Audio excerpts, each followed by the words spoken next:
Hi, welcome to another one of Innovation Visuals Digital Marketing Answered.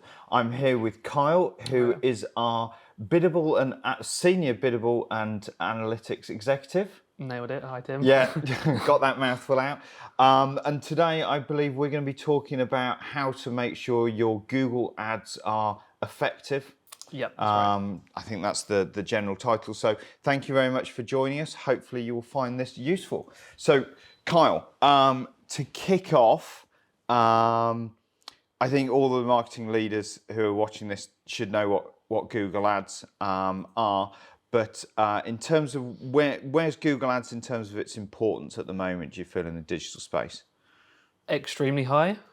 So as everyone will be aware, Google has a lot of different tools under their belt. So it's not just the search engine.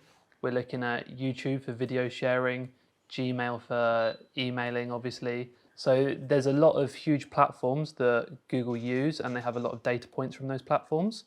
So it's incredibly important part of the puzzle to take advantage of all of that. Okay, so that makes this video really important for people to understand how to make sure their advertising on Google Ads is effective, because it's covering not just the search, but also things like YouTube and the Google Display Network and that thing. Okay, so digging in then, often you're the guy at Innovation Visual that gets to see the new client accounts when they're coming in. Just give me a flavour for accounts and account structure and how you start going about looking at how an account is performing. I think there's always going to be different success metrics for different people, but at the end of the day, people are on Google Ads because they want to generate money. Yeah. So we always tend to look at the ROAS, so return on ad spend. Yeah. Just to show you, is what you're doing profitable? Are you making more money than you're spending? Yeah.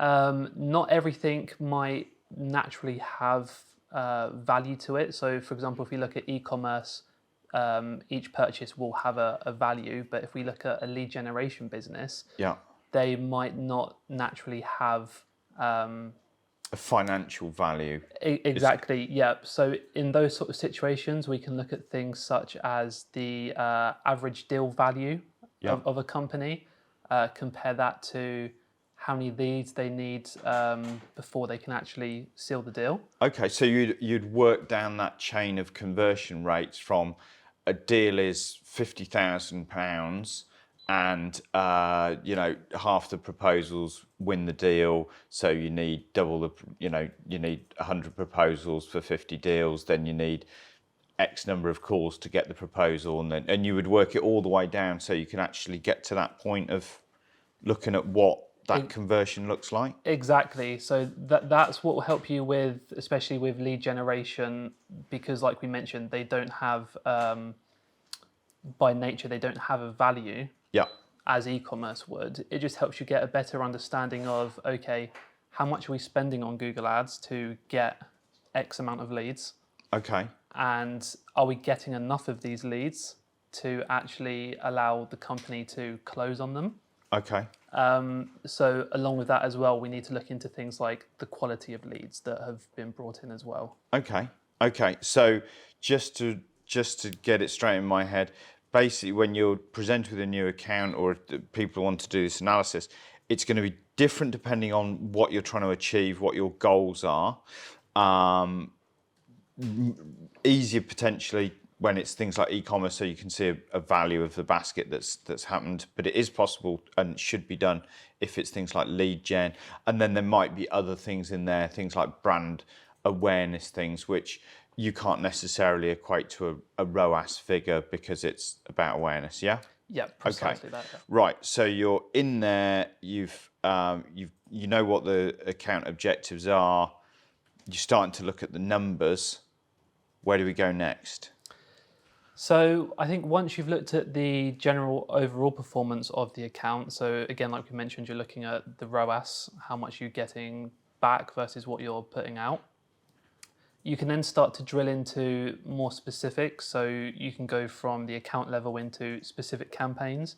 Okay. Are there certain campaigns which are outperforming others in terms of ROAS or in terms of conversions? And we can essentially just keep getting more and more granular on that. So from the campaigns, we can then start to look into the specific ad groups. Yeah. From the ad groups, specific keywords. So we can look at things such as, are we throwing away money if we're constantly bidding for a keyword that's never converting? Yeah. Okay. So yeah, you can get quite granular into it. Okay, so I've heard some potential clients talk about how their paid agencies, particular, are telling them, well, the account's profitable, so you don't need to worry about it. What's your opinion? Somebody who actually goes in and fixes these things. How granular should people go and should people look? I think you should go as granular as the data allows you to. Okay. So again, like one thing we've already touched on is leads for lead generation businesses. Yeah. It's all well and good having the numbers assigned to them if possible, so you can actually calculate ROAS for this. Yeah. But if your Google ads aren't bringing in quality leads, you can be getting 100 leads. But if they're the wrong people and you're targeting the wrong keywords, Okay. it's burning money essentially. Right. Okay. So how do you define what a quality lead is? How would somebody figure that out? It's always important to have open communication with the actual client, so the owners of the account. So it's always an ongoing basis of getting in contact with them and questioning how are the leads doing. So like getting feedback from like their sales team, so saying, we sent you these leads, are they good leads? Yeah, so if you're in that constant dialogue with the sales team who can report back on the quality of the leads, they could even let you know things such as the intent of the leads are wrong. Perhaps they're people who are coming from a more research background. Okay. They're not their ICP. Okay. So, and then from that, we can make adjustments to the account. So you can look to maybe add negative keywords to try and exclude those users, adjust audience and bid adjustments. So we can make adjustments as we go. Okay. So you're actually saying that it's really important to get actually qualitative feedback into the system so that you can then change the levers in terms of the specifics, the targeting, going more granular. So that's quite interesting, and that sort of counters what some people might or paid agencies might suggest in terms of just throw sort of larger amounts of money at it and it'll fix itself. But in terms of then actually identifying those leads, if I'm a business that's B2B, we need leads coming in. We're not just relying on paid. We might have organic as well. So what if I've got 300 leads a month coming in, and 100 of them are from paid? How do I know which ones are which? So this will all come down to your tracking methods. So when you're running Google Ads campaigns, if you're not accurately tracking your desired outcome, so your conversion goal, again, you are, I won't say necessarily wasting money, but you're not going to be able to get the insights from the data that you need to make those adjustments. So you don't know if you're wasting money. Exactly. So you could be getting leads in, which is why I'm a bit hesitant to straight up say wasted money. But yeah, as you said, you're not going to know how many, where they're coming from. So yeah, this all comes down to conversion tracking, making sure you're tracking the right things, your data's clean and accurate, so you can make informed decisions off of it. Okay. So yeah, if you're spending money on paid, spend some money on making sure your data's really, your data tracking is really accurate. Okay. Well, when it comes to data, people also talk about attribution. So I know that certain products, you could drive people into top of the funnel with your paid campaigns, but they might have to make a number of visits before they purchase, and therefore, if you're using last click, they're not going to show as a person who's coming in from paid. How do you work with that? A lot of this is just making sure you're not just looking at Google Ads for your data. We'll have other platforms, so if you're using a CMR such as HubSpot or if you're ensuring that all of your conversions and your tagging is properly set up for GA4. You'll have other data points you can look at. In terms of just Google Ads, when you're creating these conversions and making sure you're tracking what's important to you, you'll be asked to specify an attribution model. Yep. So Google is now, they're doing this with GA4 as well. So with Google Ads, they're trying to push data-driven attribution. Right, okay. So that's more of a, whereas something like last click, first click, it's all in the name and it's quite obvious. Right, okay. Data-driven, it's a bit more of a secrecy thing on Google's side. Okay. But the in and out of it is they will look at the channels a user goes through on their journey. Yeah. So if, for example, they receive an email, which they click on, and they convert from that, Yeah. they'll take a look at that and the conversion rates. Yeah. And then they'll say, but if Google Ads is added into that equation, how does that affect the conversion rates? Okay. And they'll use a bunch of their maths and algorithms to then decide where the attribution goes. Okay. But yeah, to get more to the point of your question, is looking within other tools as well. So we can say, you might look at a Google Ads campaign and might not be happy with the performance. Yeah. But you could be looking at data where Google's data-driven attribution hasn't assigned attribution to the conversions. So you could go on to GA4, for example. Yeah. And you could have a look at how users first arrived to your site, the last session click. So you can look at all of these different attribution models, which might then open up more insight into how well the ads are performing. Okay, so just sort of recap that. To do a proper analysis of what's happening, you should look not just in your Google Ads account, you should take multiple data sources and then also look at different attribution models within that.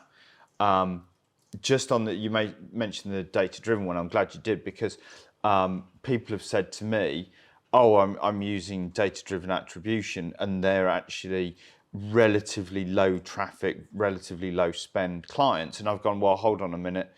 Do you understand? But isn't there a problem with data-driven when you're talking about low volumes of clicks?" Yeah. So the thing is, again, with data-driven, it's not precise. So like we mentioned earlier with first click and last click, you will know specifically when things are going to be attributed to your campaigns. Yeah.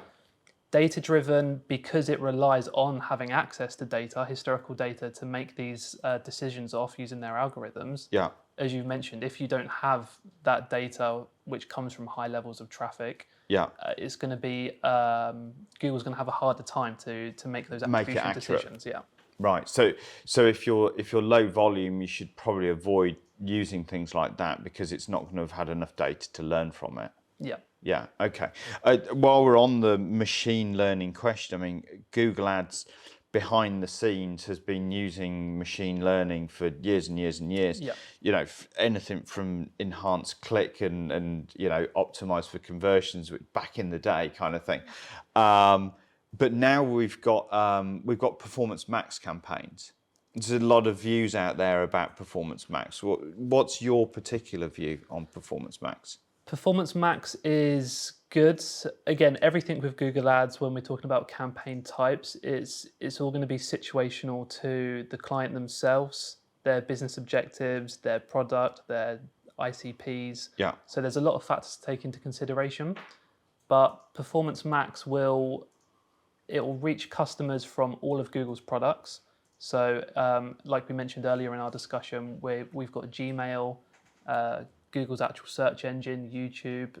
So we're talking millions of users a day to each of these platforms. Yeah. So Performance Max opens up a lot of possibilities to reach high volume of people. And again, as you mentioned with Google's AI algorithms and machine learning, you can somewhat let Google take the wheel with it. Yeah. So you can provide it your assets. Yeah. And then you can essentially just ask Google to, go spit that out to who is relevant, who's likely to convert or likely to click, depending on your objective. So yeah, it's a very versatile campaign type. Okay. So we're talking about how to see whether how people can understand whether their Google ads are making a profit or not. If they've got Performance Max in play, because it's kind of a black box, how do you understand whether Performance Max is working for you or not? So a lot of things again will come down to attribution and your tracking. So you want to make sure that with every campaign you launch, you need to have the end goal in mind. So with launching campaign A, what are you asking users to do? What's the action at the end? Yeah. You want to make sure you've got the tracking in place for that. So then when users see your Performance Max ads, say if it is from Gmail, Yeah. you'll be able to see the conversions come through in the Google Ads interface. Okay. But also, again, like we've mentioned, using other tools, so your HubSpots, your GA4s, to dig deeper into that data. And I suppose you could identify the Performance Max with UTM codes, could you? Exactly, yep. So you could isolate that within HubSpot to see whether your Performance Max is giving you the leads that you need and the quality of leads. Yep, 100%. So UTM tags they're crucial for all paid activity. And with Google, we can actually set up UTM tracking templates at the account level. Yeah. So it will essentially become a set and forget type thing. So you'll always have your back covered. Okay, oh, that's good. Okay, so going back to how do we make sure that the Google ads are effective for people, covering off the Performance Max there, on a more traditional account, you've talked about making sure that you're analysing it on the right goals, you're looking at ROAS, you're saying go down to the most granular level that you've got data for. So if you've only got a couple of clicks, you can't really make a judgment on it, I'm assuming. So we're going down, we're looking at that. If people are seeing that they're spending money and they're not getting that return, what are the kind of typical causes of that? And then the follow-on question is going to be, if it's that, how do you fix it? So if you can actually do that on a video, because I know it's obviously going to be campaign and account by account and client by client, but can you give us a sense for typical things? If somebody watches this video and goes, right, I'm going to go into my Google Ads, I'm going to go and look at my HubSpot and my GA, and I'm going to look at all of this data, and I'm going to really try and analyse whether I'm getting value for money out of my Google Ads. Give them some shortcuts to those things that you typically find are issues. So there's a lot of different places you can look into. So again, we're looking at things such as your ad copy. So what is the user actually seeing as part of your advertisement? Is your copy appropriate for your offering? Is it appropriate for who you're targeting, the messaging? Consider the placement where the user will be seeing the copy as well. Is it appropriate for that placement? Okay. So that's a string of things just for ad copy. And then we get into, is it a video ad? What's the content of the video like? Do you have certain channel exclusions you don't want this ad to appear on? Oh, right. What would be a typical channel exclusion then?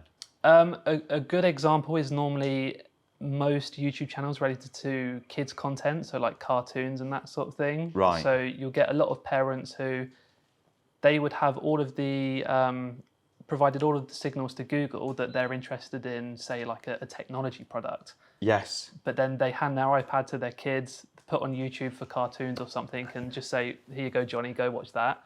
Oh. And then Johnny's watching his Baby Shark cartoons and stuff like that, and he gets an ad for a Samsung phone. So it's money wasted because of obvious or reasons. an expensive B2B software or something like that. So those are real to use the term schoolboy errors. Yeah. Because there's kids watching ads because of the shared device factor. Okay. Yeah, precisely. And then just one other quick thing to add on top of that would be landing page being the obvious one. So the user sees your ad. If you're happy that the copy's relevant, the assets are all relevant, you've got to consider once they actually click on the ad, is the landing page you're sending them to relevant?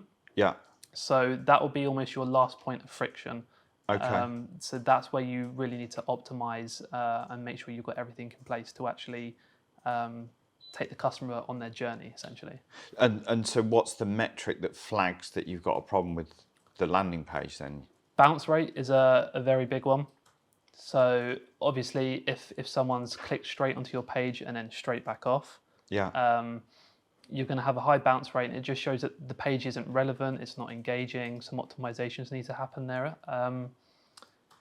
We can look at things like click-through rate will show us that your ad copy might be enticing, but once the user clicks through onto your ad and visits your landing page, if you don't have no conversions along with that click-through rate, that could show that the landing page just isn't relevant to them. Or that you've got the wrong ad text because you're driving the wrong people for your offer. Precisely. You could be looking to target, say, users who would be at the awareness stage of the journey. And if your landing page throws them straight into a book a demo form, when they don't even know who your company are, you can see that that's going to cause like a lack of performance, really. Yeah, disconnect. Okay, so it's starting to see, this is not a straightforward, this is not a quick 5-minute analysis. And I suppose, you've got a lot of expertise there that people can tap into rather than trying to do this themselves. In terms of though, like looking at accounts, like I've had this when talking to new prospective clients, when it's come to their paid campaigns, about like the whole brand search term fallacy and accounts with advertising on brand. Sure. So when it comes to advertising on brand names, you're likely going to see inflated metrics when you look at the performance. So this is where you're bidding on your own brand terms, so you'd almost certainly own these in organic anyway. Yeah, precisely. And as you just mentioned, a lot of these terms you'll likely already be placing high for organically. So you might be ranked number 1 organic, and then you're also the top showing Google ad above organic as well. So why might an agency be bidding on a client's brand terms? What's the logic in that? Because it doesn't seem right.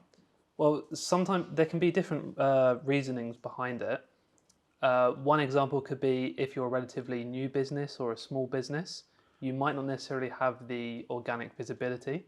So you might not be on the first page, you might have competitors ahead of you, and it can be difficult for you to actually organically rank. Okay, if you've got like a brand term that maybe, I don't know, is like tree or something like that, because other things are going to rank for it.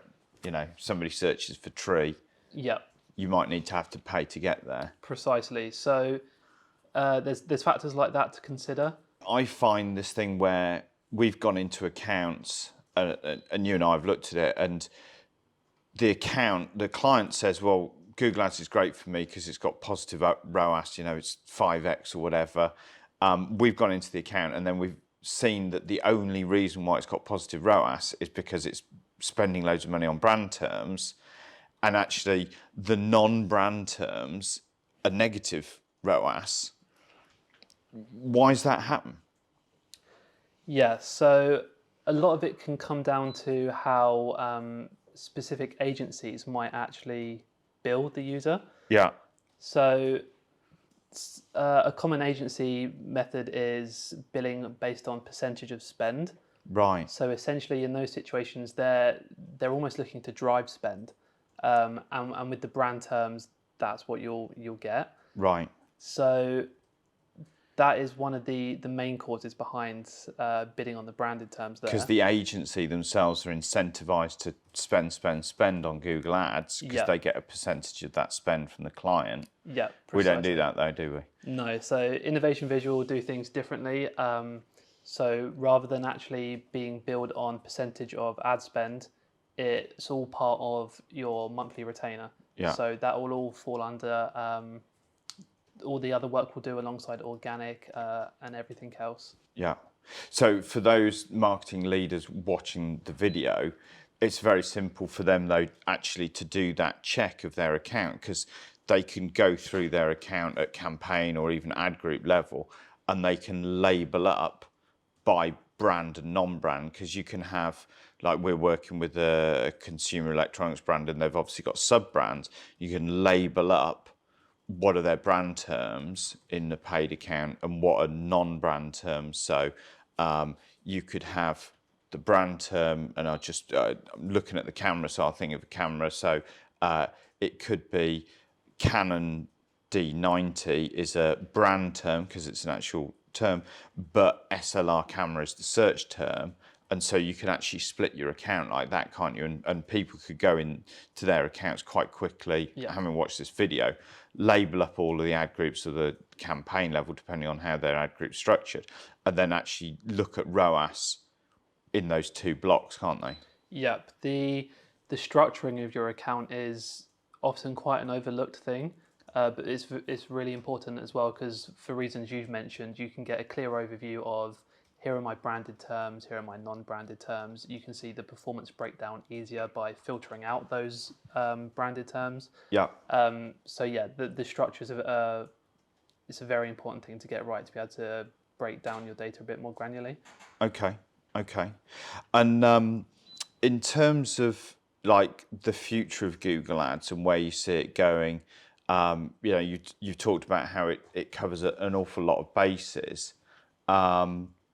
What's your thoughts on? And things move too quickly to look too far down the line. But what's your thoughts on what's coming down the line during the course of the next 12 or 18 months?